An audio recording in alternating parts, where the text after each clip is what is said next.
Exonation Derek P. Gilbert is our guest.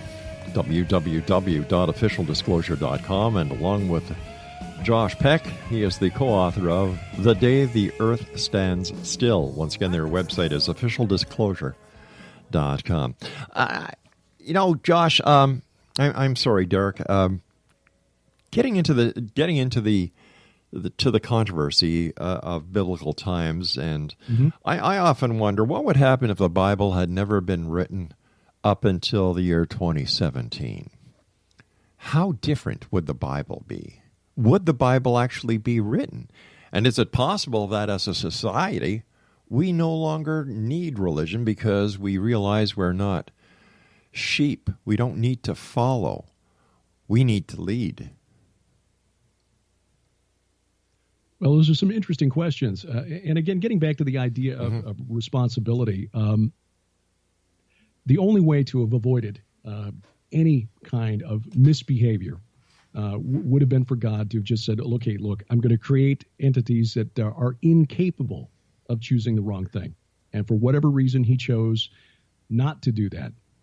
So we have this freedom, and now we're turning around, we're blaming God for giving us the freedom to do the things that we've decided that should not be done. Oh, I don't think we're blaming God for what we're doing. I think that society should look at God and blame him for what he has done. You know, we give this creator a free pass. We give him love. We give him attention. We give him reverence for killing, for allowing injustices to go unpunished, for allowing evil to live, evil to exist. I think that's the problem, and I think this is why a number of people are now. The only way to have avoided evil, though, Rob, is to have avoided is to just limit the free will of the creatures in his domain to choose right from wrong. And there's no other way around it. You're a father. Entities with free will, you're creating them with the probability or possibility, at least, that that some of them are going to choose to do evil. Right, but as a father, would you kill your child for doing something wrong? Hypothetically speaking, no. Hypothetically, how can you say hypothetically? That would either be a definite yes or a definite no. He's about to commit an act of violence against someone else's child. How far would you go to stop that child from doing harm to another child?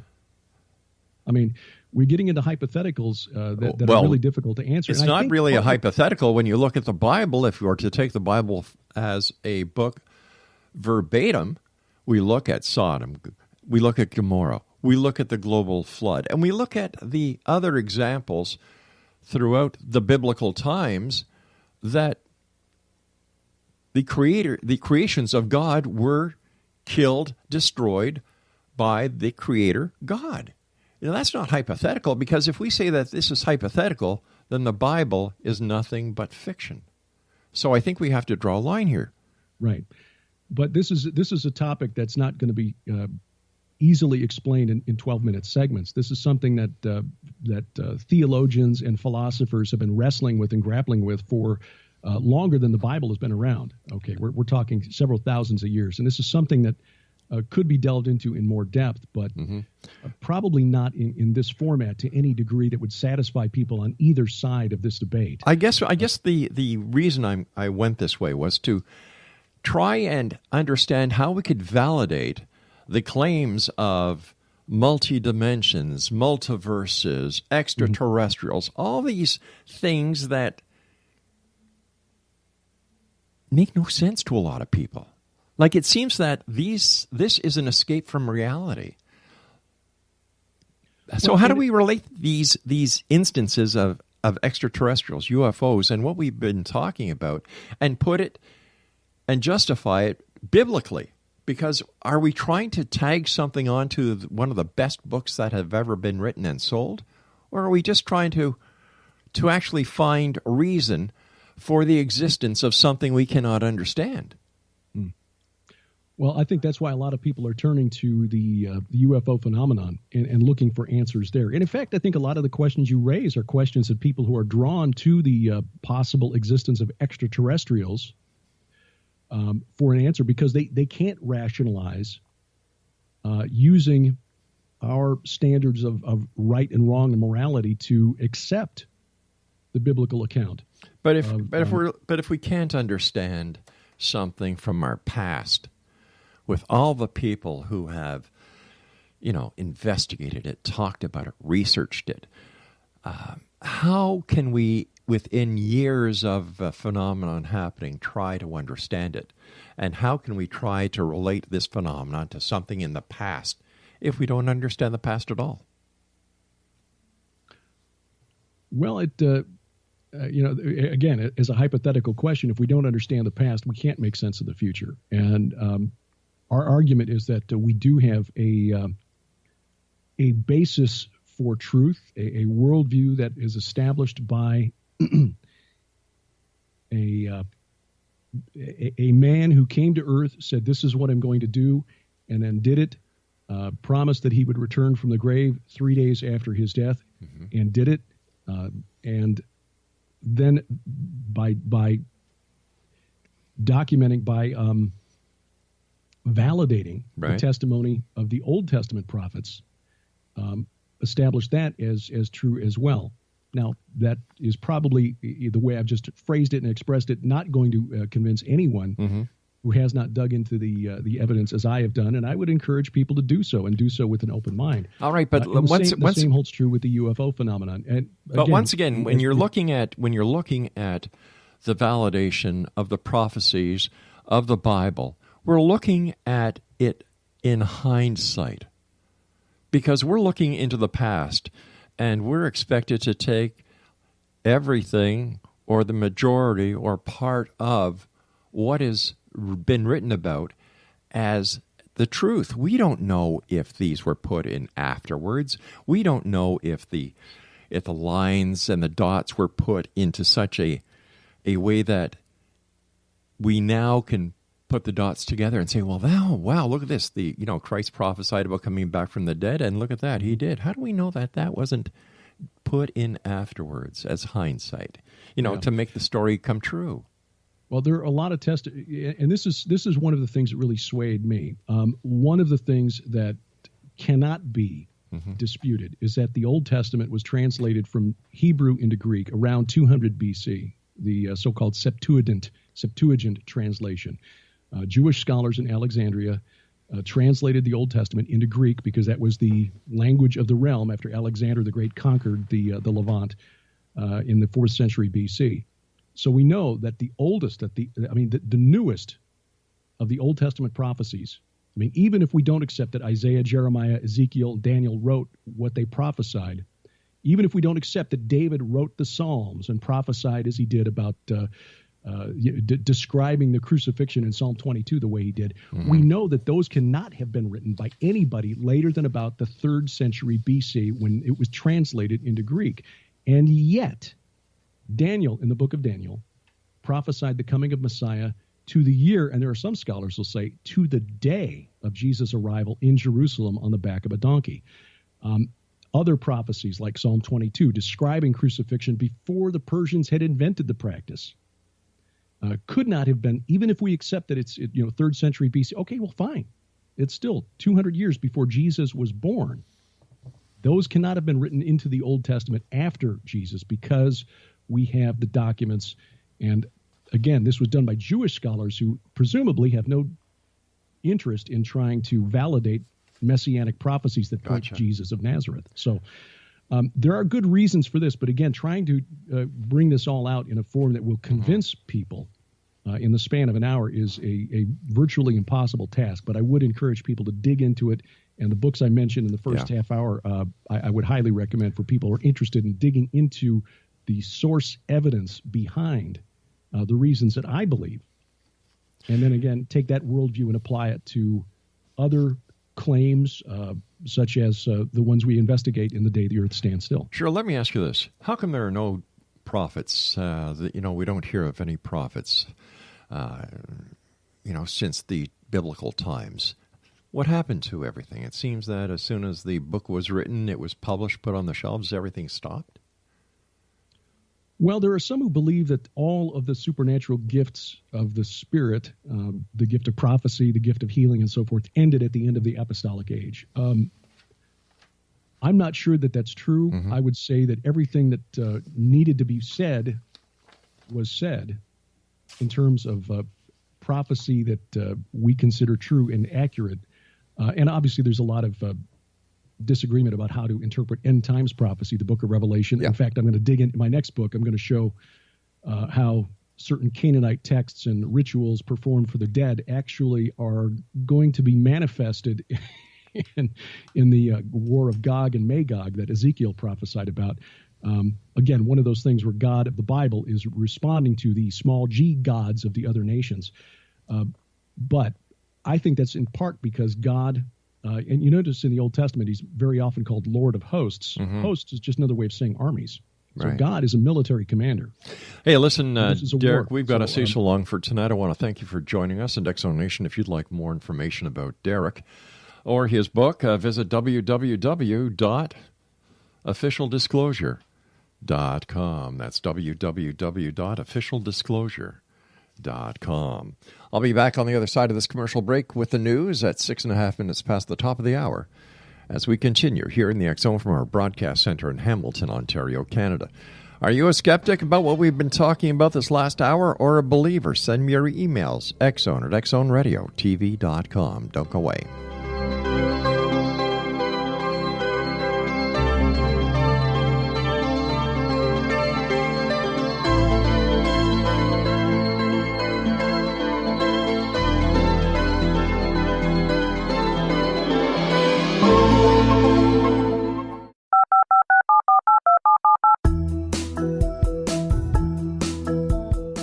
Did you know that when you're on the road with limited data or Wi-Fi, you can still listen to the X-Zone Radio Show with Rob McConnell, The Science of Magic with Gwilda Wiyaka, X-1, Dimension X, Space Patrol, and every minute of the X-Zone broadcast network by calling 213-401-0080, courtesy of Audio Now.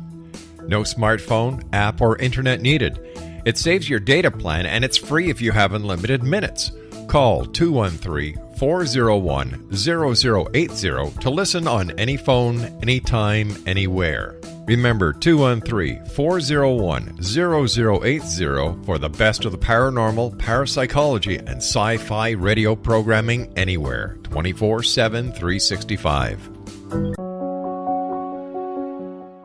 Gwilda Wiyaka's latest book, The Science of Magic, Book of Mysteries, Volume 1, is the first book in a series based on her writings that open every episode of the Science of Magic radio show. Drawing on the subject matter of each guest, and armed with over 40 years' experience in shamanism, 35 years in alternative health, and degrees in psychology and religious studies, Gwilda introduces relevant and leading-edge information that supports spiritual evolution and personal empowerment. Rich with wisdom and inspirational quotes packaged in digestible segments, this is a book that will pull you from cover to cover. It will also serve as a daily inspirational reading for years to come. The Science of Magic Book of Mysteries, Volume 1 is available at our website, tsompublications.com, amazon.com, and wherever fine books are sold. Back in Victorian England, a famous theologian posed a perplexing riddle. Why are the two top personalities in the Bible tagged with the numbers 7 and 11? Academics agree the answer is found in the stunning discovery of a hitherto secret Bible structure explained in a new book called The Genesis Grid. The discovery is so simple that preschool children could illustrate it. Certain claims are hugely controversial and may offend some, but at the X-Zone, we've studied this awesome new book and agree with one expert, and I quote, "These discoveries appear to be beyond coincidence." So who or what hid this wonderful pattern in the Bible, and what might they do next? Find out more, X-Zone Nation, and read reviews on www.genesisgrid.co.uk. That's www.genesisgrid.co.uk.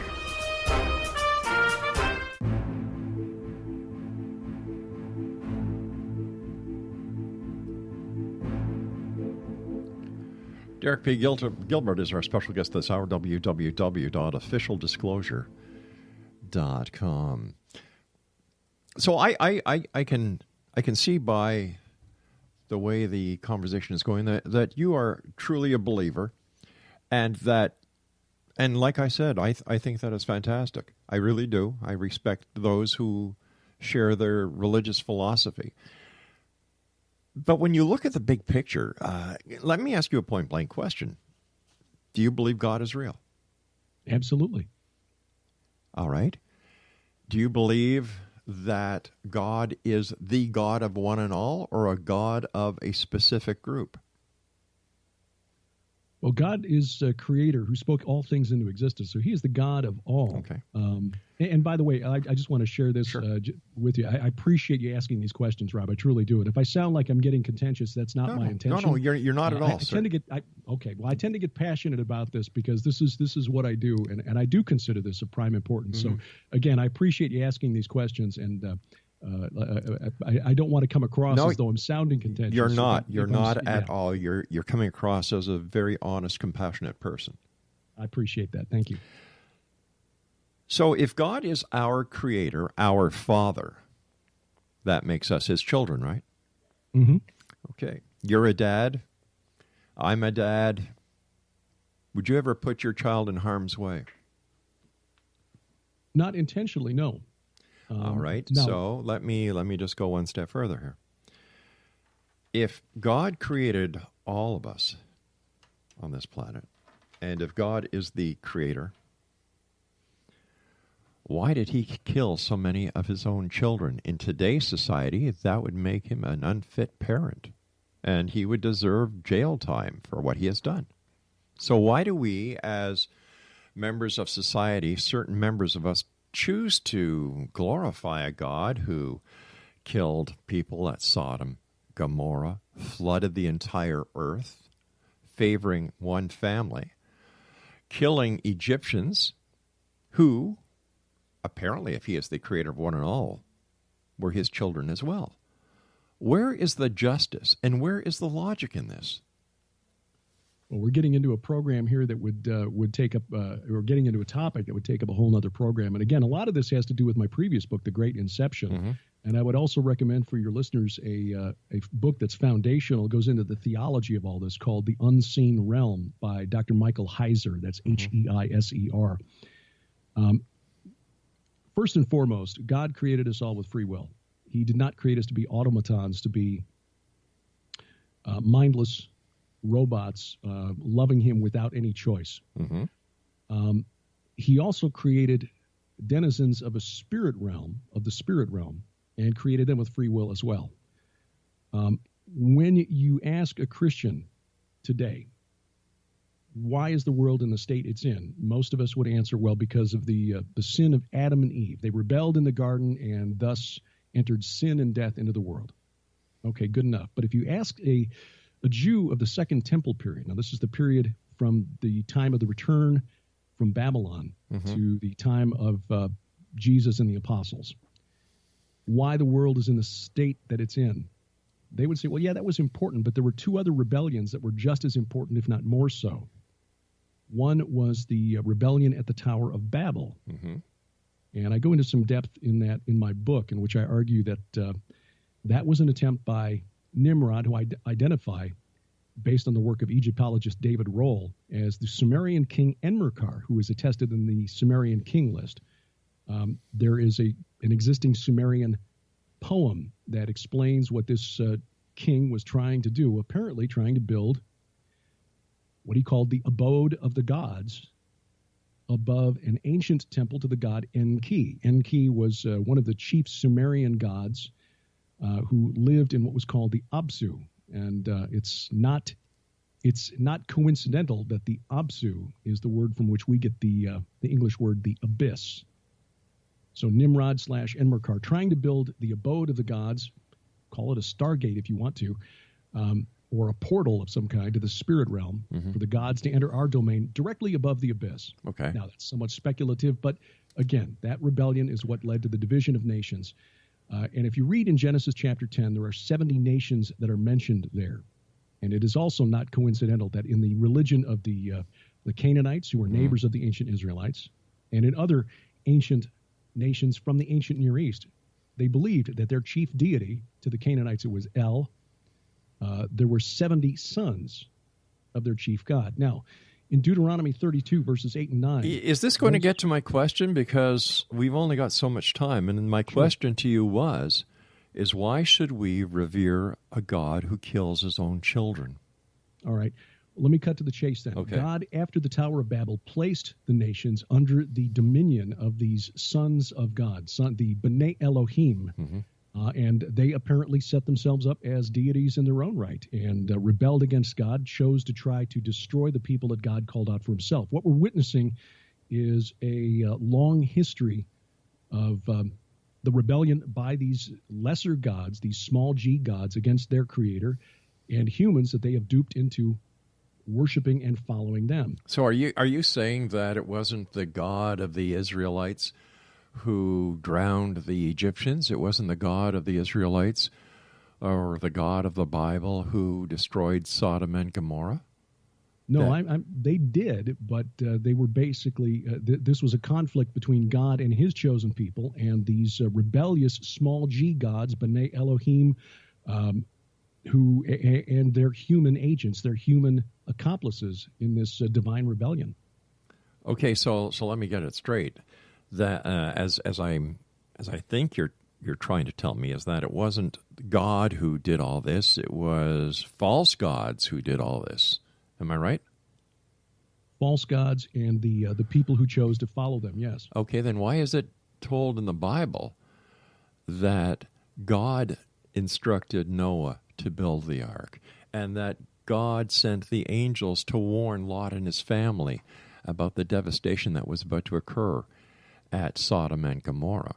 Why isn't this referenced to be the other gods, and why is it only given to a specific god? And if that is the case, that there are other gods, demigods, and lesser gods, you know, when somebody is talking about God in the Bible, or even the Son of God, how can we give any due diligence to the Son of God being the Son of the God and not one of the demigods? I'm not quite sure I follow your question there. All right, you're telling me that there's more than one God. All right, we were talking about the right, but this is not. But again, this is not a polytheistic. This is not a pantheon like what we remember from studying Greek and Roman mythology, where you've got a king of the gods, Zeus, and then a group of other gods. Oh, okay. So this is where I'm getting. This is where I'm getting totally confused. Is there only one God in the Bible? The Bible identifies and clearly specifies that there are multiple gods, but I think the way to think about it is this: while there are many Elohim gods, there is only one capital G God, Yahweh. Yahweh is unique. Okay. He is the creator, and all of the others are created beings. Okay, so if there is only one Elohim, the God who has the power as the creator, why then did he allow these demigods to do to his children what he did, which makes him complicit to the crime? Only if you acknowledge that he created them to rebel. He created all of us, including these other spirit entities, with the free will to choose right from wrong. He chose, for whatever reason in his creation, not to create us as automatons with no ability to choose our own course of action. But it seems that, the phrase of free will is a religious get-out-of-jail card free, because when logic doesn't seem to work anymore, the phrase, we were all given free will is implemented. But I don't see how that absolves the ones who decided to commit various actions. I don't see how that absolves them of responsibility. Based on my knowledge of the Bible, there is the God of the creation, the God who created Adam and Eve in the Garden of Eden. And which brings another thing, you've got Cain who kills Abel, the survivor crosses the mountain, crosses the desert, crosses the mountain, goes to a village where he lays with his wife. Where the hell did they come from? But that's another show. There are so many contradictions within the Bible that when you look at it from the outside, you say, how can this be real? How can this be real? Especially in today's society, where society talks about child abuse, sexual abuse, and all the other nasty things that are going on in the world today, that were going on in the days of biblical times as well. And just to think that we were given free will, so our Creator either destroys us, plummets the planet into a global flood, or just does nothing about it. Makes no sense. Well, it depends on how you frame the issue. Okay. All right. Let's take a break here, because this is our final break for this hour. Exonation. Our guest this hour is Derek P. Gilbert, and his website is officialdisclosure.com. And he, along with Josh Peck, are the authors of The Day the Earth Stands Still. www.officialdisclosure.com.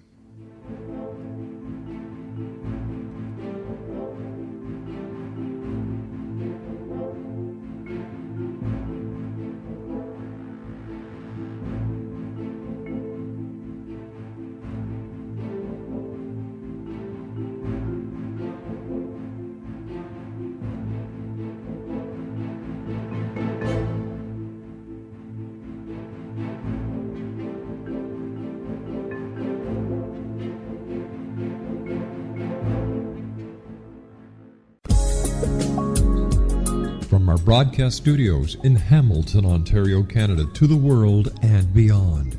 You're watching the X-Zone Broadcast Network, www.xzbn.net.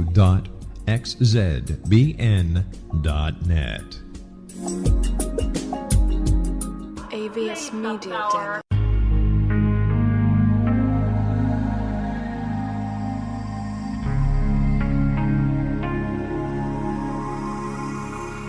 The scientist and the mystic have been on an age-old, relentless search with one thing in common. They seek truth. Their paths converge in the 40,000-year-old practice of shamanism, an ancient science delving to the quantum level of life, facilitating healing, manifestation, and evolution. I'm Gwilda Wiyaka, the founder and director of Path Home Shamanic Arts School, a unique Colorado State-certified occupational school, training shamanic practitioners and teachers. We also provide classes for empowering personal lives through shamanism. Our certification classes are in week-long segments enabling international participation, and online classes and long-distance shamanic healing sessions are available. Come discover the science of magic in the limitless world of shamanism. www.findyourpathhome.com.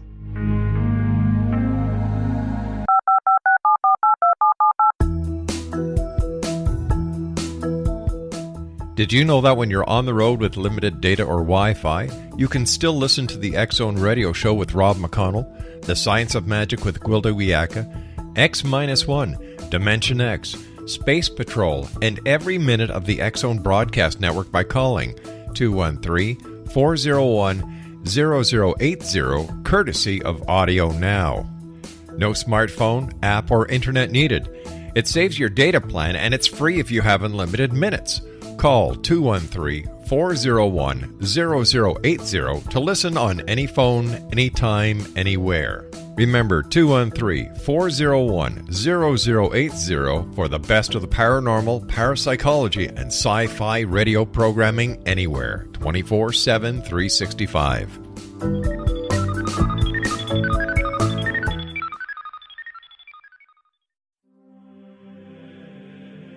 Rob McConnell here, presenting an overview for Nicholas Paul Jennings, author of a fascinating book, Amen. It presents facts revealed by Egyptologists, facts that enable us to understand why Amen is the beginning of creation of God. It provides recommendations for religious leaders of the major religions to unify their beliefs and teach the Word of God. Love one another. Amen informs people how mankind conceived God.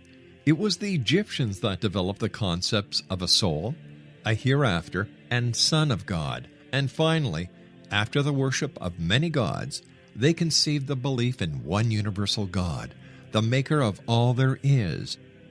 For more information, visit www.futureofgodamen.com. That's www.futureofgodamen.com.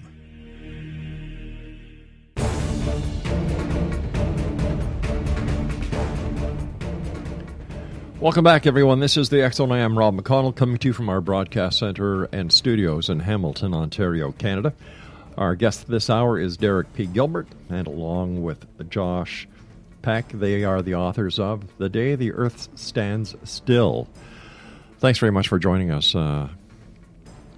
Derek. It's great having you with us. But I have to ask you at this point, when we look at the Bible, we understand that the first 4 books of the Old Testament were written by Moses.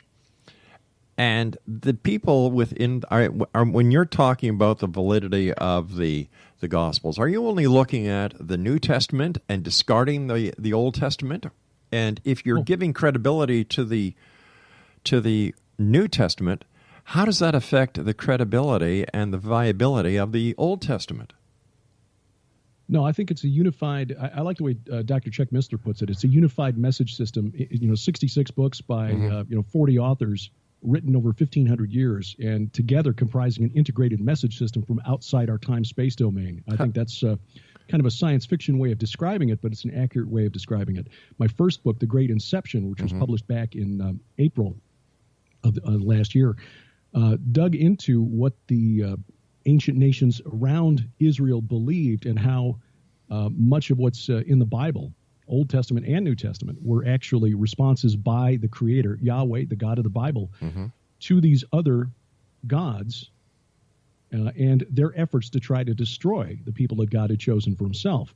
And, there are some Christians who get a little antsy when I use the word gods in that sense, because that sounds like polytheism, but it's not. I mean, if you check the Bible, you read Psalm 82 in particular, God in the Bible calls them gods. So, Christians who have a problem with that need to take it up with the author of the book. But doesn't the Bible also say in Genesis, and God said, "Let us create man in our image, our likeness"? So who are the plural gods? Well, that's a really good question, and I'm glad you brought that up, because that relates to one of the main reasons that Josh and I wrote The Day the Earth Stands Still.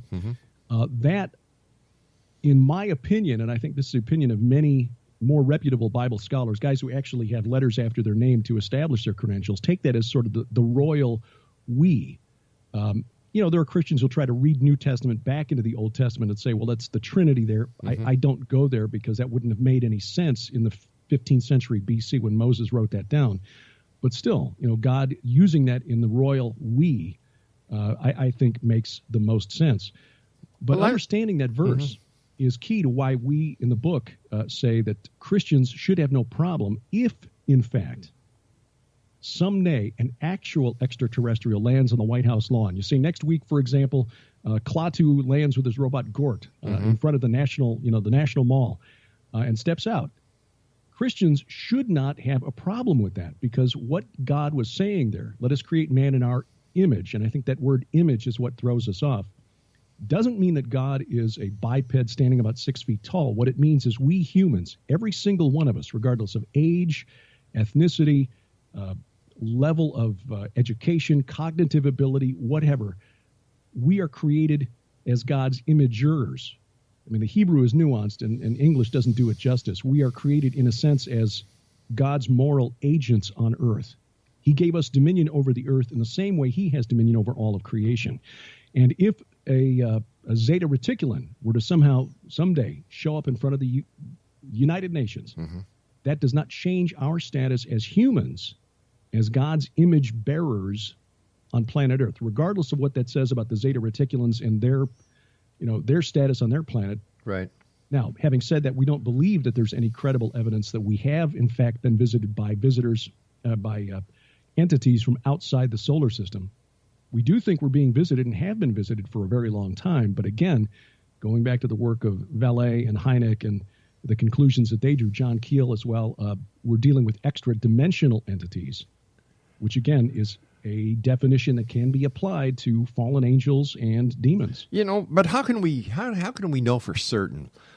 Like when you look back in the time of Moses, the knowledge that was available to this person to actually depict what was going on is limited to what he actually saw. They had no knowledge of science or biology or chemistry or astronomy.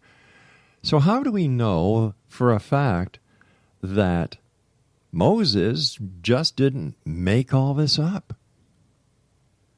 Well, there's a lot of archaeological evidence that suggests that the narrative of the Bible is true. And I understand that most scholars, secular scholars, would disagree and say, no, there's no evidence that the Israelites were ever in Egypt. Mm-hmm. Well, there's a period of history called the second intermediate period in Egyptian history, roughly 1750 BC to 1550 BC, where a group of Semitic-speaking people called the Hyksos, they were actually Amorites, were in control of northern Egypt. Now, you want to know why God parted the Red Sea, for example. If you read Exodus chapter 14, and this is what started me down the path of writing the book, The Great Inception, God tells Moses and the Israelites, turn back, turn around. I mean, they're getting away, and he says, turn around, camp here at a place called Baal Zephon. Okay, Baal is the chief god of the Canaanites. Now, I wasn't a historian, am not a historian, but I knew that much history. So what is this Canaanite god doing in Egypt? The Egyptians were not known for diversity, okay? The Semites, they had to eat at a separate table, okay? Why did they have a place named for Baal anywhere near the Red Sea? And why was it called Baal Zephon? Well, doing a little digging, found out that Mount Zephon was known to everyone in the ancient world as the holy mountain of Baal. It's in Turkey today. It's called Jebel al-Akra. It's on the Syrian border, right on the Mediterranean coast. And everyone knew that's where Baal's palace was located. So you got this place sacred to Baal, named for his holy mountain, somewhere close to the Red Sea. Well, why on the shore of the Red Sea? Because in Canaanite religion, Baal had mastered the chaos god represented by the sea, a god called Yam. So Yahweh of the Bible, Yahweh, the creator, the one who had chosen the Israelites as his people, said, okay, I'm not just delivering you from the hand of the Egyptians today, I'm delivering you from the hand of Baal by mastering the sea, which he was supposed to have defeated and made subject to his whim, and doing it right in front of a place that was sacred to Baal. And there are things like that all through the Bible. Mm-hmm. Now, how do we know Moses didn't make it up? Well, again, I come back to the eyewitness testimony of the first century, the apostles who saw Jesus of Nazareth perform miracles, die, rise from the dead, literally. This was a key part of their testimony. And since Jesus validated the Old Testament, at least this is how the path went for me. Once I accepted that the eyewitness testimony of the apostles was correct, and then Jesus validated the history of the Old Testament, it's like, okay, well, then I guess I'll have to take that as well. You know, I can appreciate your belief, and I don't want to take anything away from your belief, but looking at this as a journalist, I have to say, well, all right, you're talking about eyewitness testimony that mm-hmm. is only appearing in a book that many people believe the majority of it is fictional. It's just like me or anyone else writing a movie script, watching that movie and saying, well, this must be true because this actor who is acting to be Sam Gifford or whoever says that this really happened. So no, I get where you're coming from. And I totally agree with your point of view, and that's why I dug into the apologetics behind the validity of the Bible, mm-hmm. because I found myself some years back as Mr. Mom had primary physical custody of our 6-year-old daughter, right? And I realized one night I couldn't tell her why I believed what was right and what was wrong. So I had to do some worldview examination, and that's what led me here. But this is the key difference between the accounts of the apostles, for example, and the accounts of many experiencers and contactees, or even, dare I say it, Muhammad, who was delivered the message in a cave with no witnesses. Mm-hmm. In 1 Corinthians chapter 15, the Apostle Paul writes to the church at Corinth, and bear in mind he's writing about 20 years after the resurrection of Jesus Christ. In 1 Corinthians 15, he writes, on the third day, he was raised on the third day, talking about Jesus, in accordance with the Scriptures. And then he appeared to Peter and then the 12. Then he appeared to more than 500 brothers at one time, most of whom are still alive, though some have fallen asleep. In other words, Paul was telling the church at Corinth, look, if you don't believe me, go to Jerusalem and ask around, because most of the witnesses of the resurrected Jesus of Nazareth are still alive.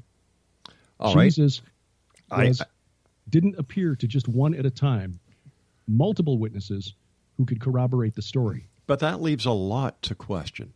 If you take it from a purely investigative outlook, when you say Jesus was resurrected, how do we know and how can we confirm that he in fact was dead? It could have been something that put him into a deep sleep, a great loss of blood, lost consciousness. People thought he was dead. He was buried. He wasn't dead. He revived, and bang, he came out. And, of course, in order to spin the story further, you've got the prophecy that has been fulfilled.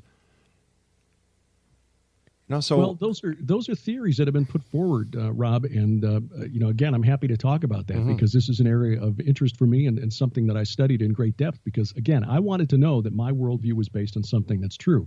Now, when you get right down to it, at some point you have to weigh the evidence and say what's more plausible. The Romans were trained at doing what they did. In fact, guys who were supposed to execute a prisoner and didn't successfully execute the prisoner. Were very harshly punished. They had a vested interest in making sure that somebody they said was dead was actually dead. There are plenty of books out there that will investigate these alternate theories that perhaps he was revived in the coolness of the tomb, that the apostles stole him away in the dead of night to fulfill a prophecy. But when you look at what the apostles believed, even in Acts chapter 1, when they had been with the resurrected Jesus, according to the scriptures, for 40 days, they still didn't understand that his mission had been to die in the first place.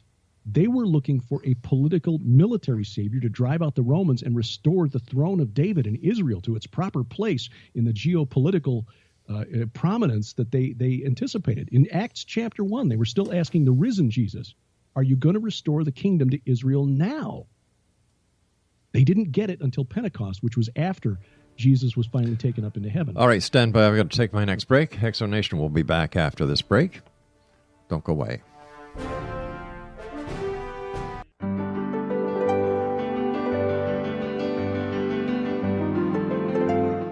Named one of the world's greatest psychics, Elizabeth Joyce is now giving readings worldwide via Skype.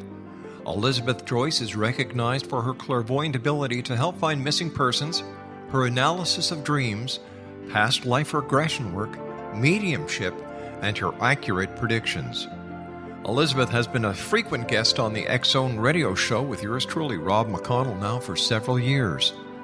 For an appointment with Elizabeth Joyce, call 201-934-8986 or Skype at elizabeth.joyce. And for more information, you can always visit Elizabeth Joyce online at www.new-visions.com.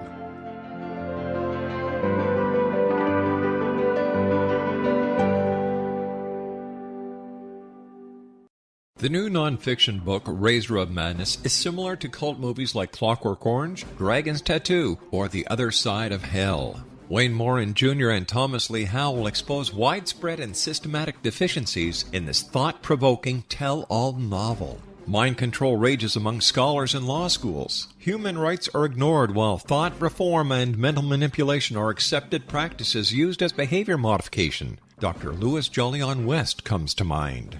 Media and public scrutiny shows that United States mental hospitals are in fact destructive murder industries.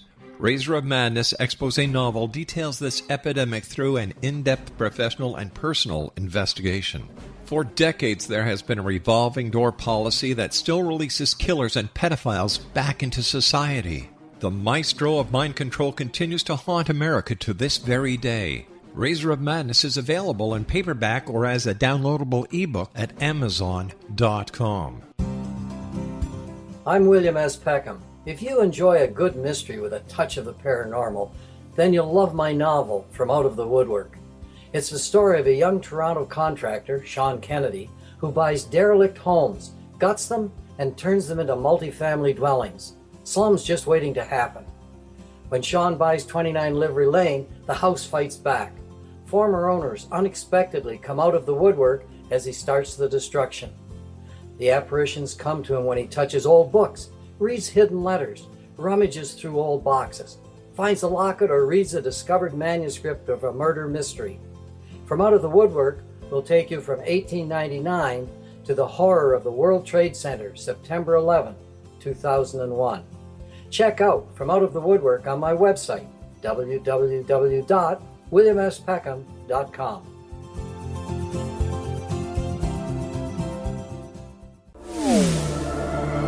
The X Zone Radio Show with Rob McConnell is largely an opinion talk show. All opinions, comments, or statements of fact expressed by Rob McConnell's guests are strictly their own and are not to be construed as those of the X Zone Radio Show or endorsed in any manner by Rob McConnell, rel-mar McConnell Media Company, the X Zone Broadcast Network, its affiliated networks, stations, employees, or advertisers.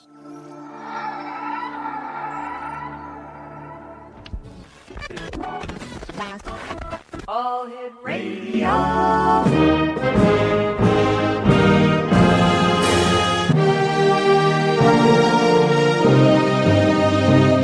Welcome to the X Zone, a place where fact is fiction and fiction is reality. Now, here's your host, Rob McConnell.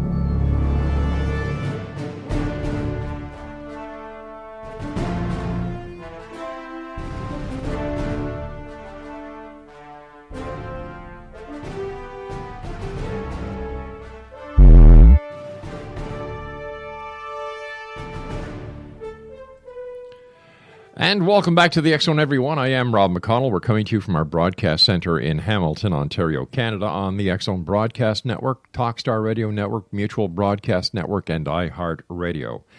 If you'd like to send me an email, xzone@xzoneradiotv.com, on all social media sites, X Zone Radio TV. And to find out what we have for you available on the X Zone Broadcast Network, www.xzbn.net. We're going to be talking about a new book that is out. Our guest is Derek Gilbert, and he is the co-author of The Day the Earth Stands Still, and he co-wrote it with Josh Peck. Now, what if the modern push for the official disclosure of ETIs and UFOs is actually an ancient effort? What if the conspiracy can be traced back to the old gods, fallen Elohim, who rebelled against the Creator? And what if they're planning one final attempt to take control of our planet? Well, noted researchers and authors Josh Peck and Derek P. Gilbert team up to expose the disturbing truth behind official disclosure. Our guest this hour is Derek P. Gilbert, host SkyWatchTV, a Christian television program that airs on several networks, and co-hosts SciFriday, a weekly television program that analyzes science news with his wife, author Sharon K. Gilbert. And first of all, welcome to the show, Derek. Thanks very much for joining us tonight. Rob, it's an honor to be here. Thank you for having me. All right, so tell me a little bit about your interest in, what we're going to be talking about this hour, the truth about disclosure, UFOs, ETs, and such. This is almost the unified field conspiracy theory, I think. As a kid growing up, I was fascinated with science fiction. I was a science fiction lover from childhood when I began at the age of 4 trying to emulate Mr. Spock's eyebrow move, the fascinating captain. Through high school, where I was reading hard science fiction whenever I had a spare minute. Authors like Heinlein, Bradbury, Asimov, Larry Niven, Jerry Pournelle, who recently passed away, sadly. That was my literary bread and butter. I love that stuff. And I always, imagine it's kind of an escapist, I guess, fantasy. Thinking, what is out there when you look up at the sky at night and you see the just vast number of stars out there, and imagine, what is going on out there. And then you start hearing and reading about things like the Roswell incident, Rendlesham, Kecksburg, other famous UFO encounters, and wonder, what if they're here? As an adult, I began digging into why I believe what I believe, my worldview. What is my worldview founded on? It's fine to believe in things, but I'd like to know whether what I'm believing in is actually true. And that led me to digging into Christian apologetics. Why do we believe the Bible is true and accurate as it's been preserved for us? And I dug into that evidence and came away convinced that the eyewitness accounts of the death and resurrection of Jesus of Nazareth were accurately preserved and account for the survival of the Christian church beyond the end of the first century in spite of brutal persecution. So I tried to apply that same type of investigation into some of the more fascinating accounts of recent history. I mean, Roswell is fascinating.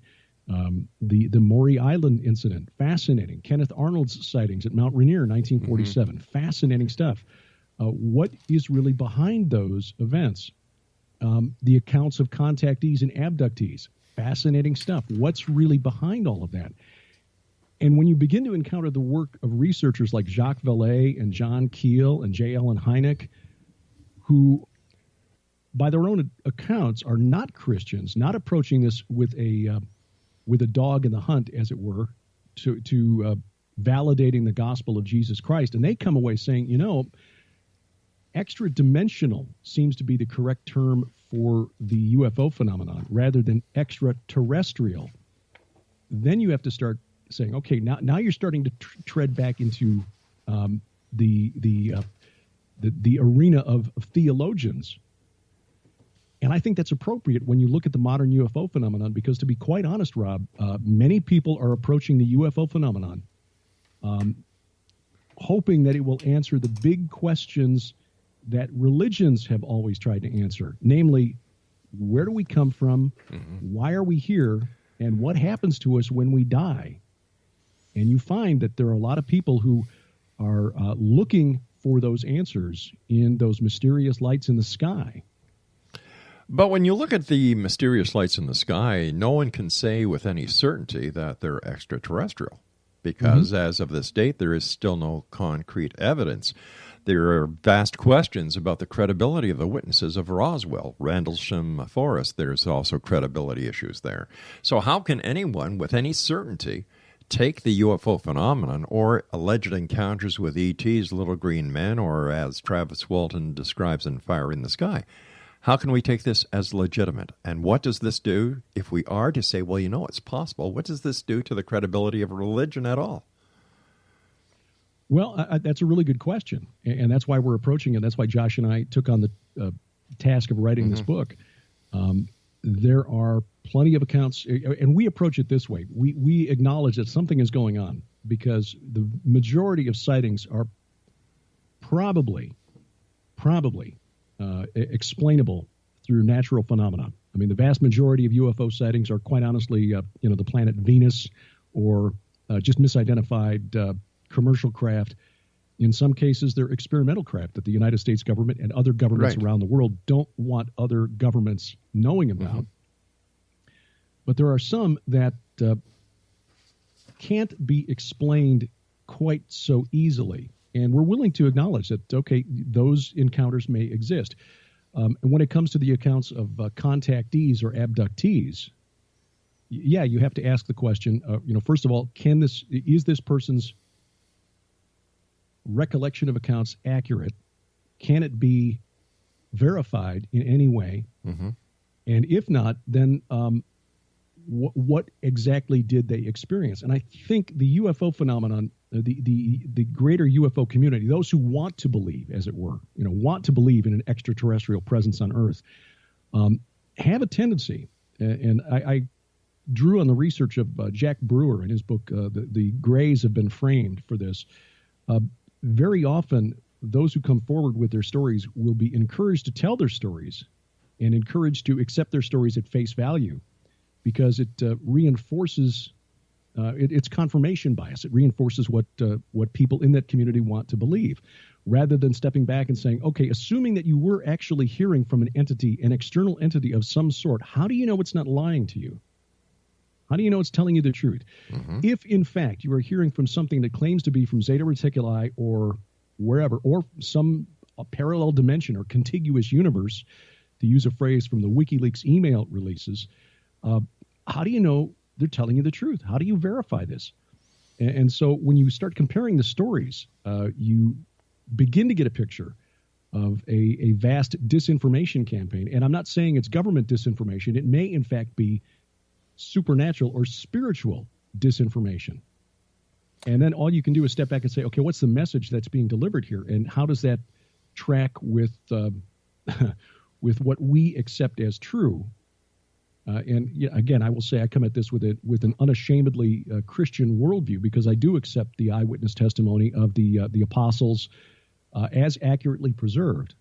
Well, when you say accurately preserved, how do you quantify that?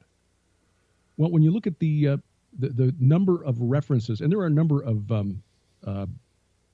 sources of information I would direct listeners to. For example, The Case for Christ by Lee Strobel, Evidence that Demands a Verdict by Josh McDowell.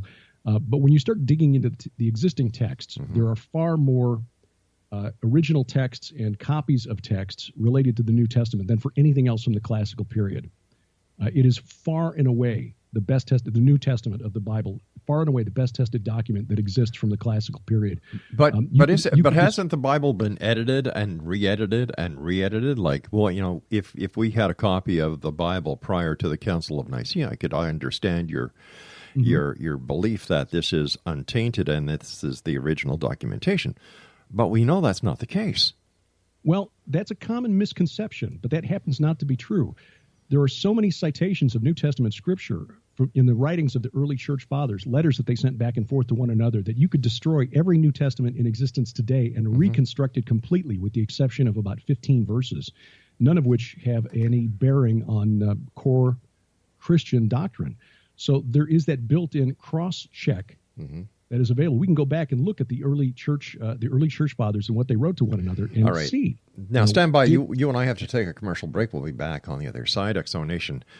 Derek Gilbert is our guest this hour. He, along with Josh Peck, are the authors of The Day the Earth Stands Still. The website is www.officialdisclosure.com.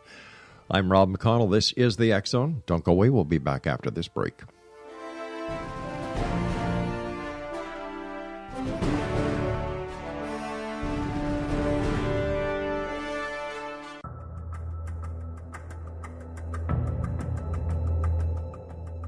Modern Esoteric, Beyond Our Senses by Brad Olson, consummates the lifeology story about where humanity originates. It is the lost continents, the primitive wisdom, the mythos of creation, and the rethinking of ancient history as we are taught in academia. There is much more to the story than what we have been told. As this is the first book in the Esoteric series, Modern Esoteric starts at the beginning of time and accelerates up to this modern age. Future Esoteric is book 2 in the series and takes a forward-looking position ahead of today with an open and honest examination of the ET issue and various unexplained phenomena. To discover the writings of author Brad Olson, visit www.bradolson.com. That's www.bradolson.com.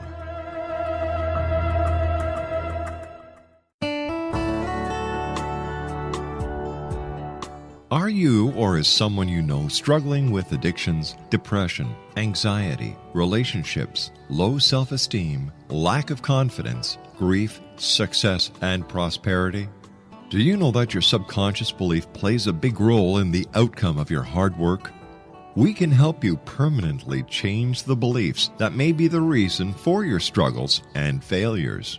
We care about getting you the return on your investment and the results you are looking for. We can help you be free of the limitations of your past and in realizing your highest potential. We work with people by phone and Skype. For more information, visit us at www.ritasoman.com. That's www.ritasoman.com.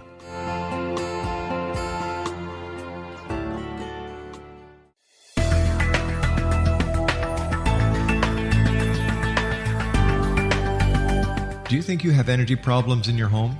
Do you feel better when you're away than when you're home? Joey Korn is a global leader in the world of dowsing who specializes in personal energy clearing and space clearing. He can help you create an ideal energy environment in your home no matter where you live in the world. Learn about his remote spiritual house cleaning services and much more at www.dowsers.com. You can get Joey's book, Dowsing, A Path to Enlightenment, as well as other dowsing books and tools, Kabbalah books, and Walter Russell books. Joey's work is really amazing. Go to dowsers.com right now. That's DOWSERS.com or call 1-877-DOWSING. That's 1-877-369-7464.